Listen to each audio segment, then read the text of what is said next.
আমরা দেখে নেব সাংবাদিকদের মুখোমুখি হয়ে শশী পাজার বক্তব্য রাখছেন। আচ্ছা, ইংরেজিতে একটা লাইন আছে যেটা খুব সকলেই ব্যবহার করেন, মর্নিং শোজ দ্য ডে। তাহলে আমাদের এই বাংলায় প্রথম দফায় নির্বাচন এবং 3টি লোকসভা সিট। প্রাথমিকভাবে যেভাবে আমরা দেখলাম, স্বতঃস্ফূর্তভাবে মানুষ বেরিয়েছেন ভোট দেবেন বলে, এবং মহিলাদের সংখ্যাও অনেক, ভোট দিতে ইচ্ছুক, গণতন্ত্রের উৎসবে অংশগ্রহণ করতে ইচ্ছুক সকলে।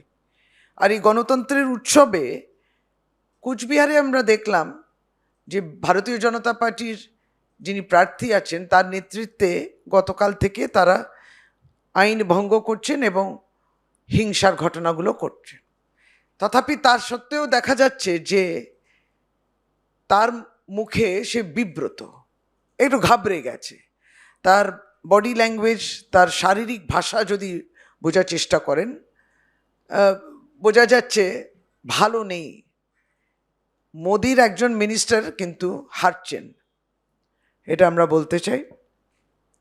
এবার 2টো সিট আরও আছে, জলপাইগুড়ি এবং আলিপুরদুয়ার। এবং জলপাইগুড়ি আলিপুরদুয়ারের মানুষ ইতিমধ্যে স্থির করে নিয়েছেন, যেহেতু তাদের বিপদের সময় যখন ঘূর্ণিঝড় হলো, বাড়িগুলো ভেঙে গেল, মাঠ হয়ে গেল, তারা মোটামুটি তখনই স্থির করে দিয়েছেন যে আমার কাছে কে এসে দাঁড়িয়েছে পাশে। মুখ্যমন্ত্রী মমতা বন্দ্যোপাধ্যায়, সর্বভারতীয় তৃণমূল কংগ্রেসের সাধারণ সম্পাদক অভিষেক বন্দ্যোপাধ্যায়, তৃণমূল কংগ্রেসের স্থানীয় নেতৃত্ব, তারা পাশে দাঁড়িয়েছেন। তাই জলপাইগুড়ি আলিপুরদুয়ার মোটামুটি ঠিক করে দিয়েছেন যে তারাও কিন্তু তৃণমূল কংগ্রেসের পাশে দাঁড়াবেন।